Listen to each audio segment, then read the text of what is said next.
சார்பில் உள்ளாட்சி தேர்தலில் போட்டியிடுவதற்கான விருப்ப மனுக்கள் தமிழகம் முழுவதும் 7வது நாளாக இன்று விநியோகம் செய்யப்படுகிறது. தமிழ்நாடு உள்ளாட்சி மன்ற தேர்தலில் தேமுதிக சார்பில் வேட்பாளராக போட்டியிட விரும்புபவர்களுக்கான விருப்ப மனு விநியோகம் கடந்த 21ஆம் தேதி தொடங்கி நடைபெற்று வருகிறது. முதல் நாளில் இருந்தே விருப்ப மனுக்களை பெற தேமுதிகவினர் மிகுந்த ஆர்வம் காட்டி வருகின்றனர். இந்நிலையில் தேமுதிக சார்பில் விருப்ப மனு விநியோகம் தமிழகம் முழுவதும் 7வது நாளாக இன்று நடைபெறுகிறது. இதனிடையே 6ஆம் நாளான நேற்று சென்னை கோயம்பேட்டில் உள்ள தலைமை கழகத்திற்கு வருகை புரிந்த தேமுதிக நிர்வாகிகள் விருப்ப மனுக்களை பெற்றும் பூர்த்தி செய்த விண்ணப்பங்களை அளித்தும் உற்சாகமடைந்தனர்.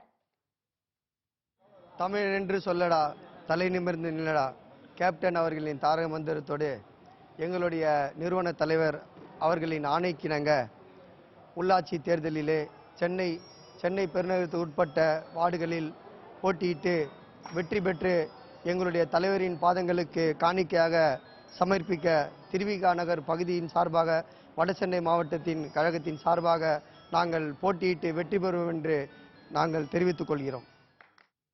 இதேபோல் தமிழகத்தின் பல்வேறு பகுதிகளிலும் தேர்தல் பொறுப்பாளர்களாக நியமிக்கப்பட்டுள்ளவர்களிடம் தேமுதிகவினர் உற்சாகத்துடன் விருப்ப மனுக்களை வாங்கிச் செல்கின்றனர்.